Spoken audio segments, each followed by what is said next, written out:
Hello everyone. अब हमारे पास एक छोटी सी एक्सरसाइज है, या कह लें कि जो हमारे पास छोटा सा थ्योरम है कि हर ideal every ideal is a subring, कि हर आइडियल हमारे पास सब रिंग होता है।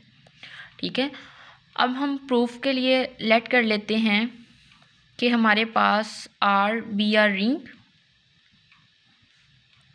And I be N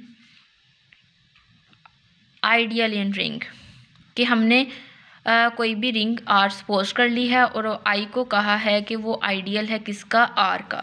basically I जो होता है वो हमारे पास नॉन एम्प्टी सबसेट होता है आर का। ठीक है, we have to show that this ideal is a subring. हम मेंशन कर लेते हैं, we have to show that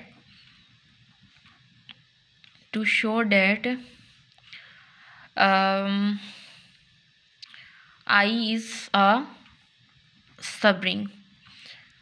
Basically, its proof directly follows from both of their definitions. अगर हम आइडियल की डेफिनेशन देखें तो मैं लिखती हूँ यहाँ पे कि बाय डेफिनेशन हमारे पास क्या होता है कि a माइनस बी बिलोंग करता है आई से, और a b जो हैं वो बिलोंग कर रहे होते हैं I say for all a b belongs to I, और आर बी बिलोंग करना चाहिए I say for all R belongs to R and B belongs to I के लिए, for all B belongs to आई।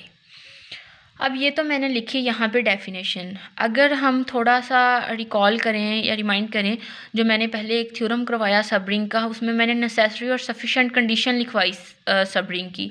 अगर मैं सब रिंग की जो सफिशेंट कंडीशन है वो लिखूं तो उसमें क्या था कि ए बी बिलोंग करना चाहिए एस से for all A B belongs to S, और ए बी भी बिलोंग करना चाहिए एस से for all A B belongs to S. यही थी ना सफिशेंट कंडीशन। अगर आप देखें थोड़ा सा पीछे वाली वीडियो को, तो ये वाली मैंने प्रूफ करवाई है। ठीक है, अब हमने शो करना है कि जो हमारे पास आइडियल है वो हमारे पास सब रिंग है। बेसिकली सब रिंग की जो डेफिनेशन है वो थोड़ी सी इससे वीक है, this is the strong one. अगर हम देखें यहाँ पे अगर मैं इस डेफिनेशन में अगर मैं इसको कह देती हूँ कि ये 1 है, ये 2 है, अगर मैं लेट कर लूँ let R is equal to A, और वो ए किससे बिलोंग कर रहा हो, आई से। ठीक है, मैंने आर को कोई ए एलिमेंट कह दिया और वो आई से बिलोंग कर रहा है, तो ए बी बिलोंग तो डायरेक्टली कर जाएगा आई से।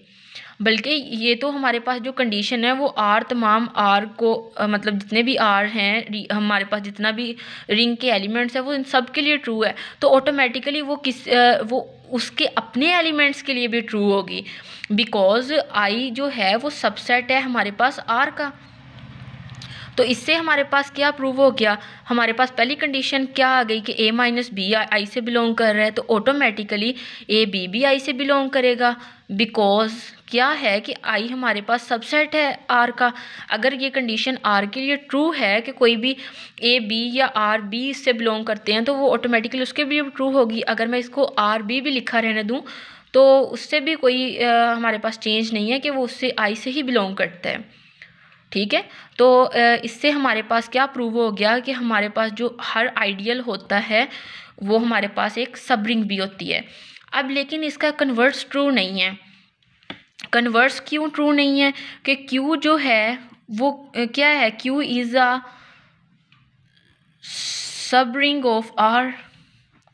Q R की सब रिंग है, लेकिन Q जो है वो आइडियल नहीं है। पहले भी हमने किया था ना जिसमें हमने वो जी किया था कि जी आइडियल नहीं है क्यू में, लेकिन ये एक और एग्जांपल मिल गई कि Q is not ideal in are, के क्यू आइडियल नहीं है आर में, क्यों नहीं है। अगर रैशनल नंबर से अब बेसिकली अब आर रियल नंबर्स हमने लिए हैं ना, सॉरी मुझे यहाँ पे मेंशन करने दें कि आर हमारे पास रियल नंबर्स हैं। अब रियल नंबर्स में हमारे पास रैशनल नंबर्स भी होते हैं और इरेशनल नंबर्स भी होते हैं। अगर मैं यहाँ पे Q1 ले लेती हूँ और इरेशनल नंबर एक 2 ले लेती हूँ, तो हमारे पास ये क्या आएगा, ये तो हमारे पास एक इरेशनल नंबर आया जो कि हमारे पास Q से बिलोंग नहीं किया, लेकिन वो बिलोंग करता है R से। ठीक है, तो इस तरह से हमारे पास ये कंडीशन जो है वो सेटिस्फाई नहीं होगी, मतलब कि हमारे पास इसका जो कन्वर्स है वो ट्रू नहीं है। लेकिन हमने थ्योरम को शो कर दिया कि एवरी आइडियल इज़ अ सब रिंग। आई होप सो कि इसकी समझ आ गई होगी। Thank you.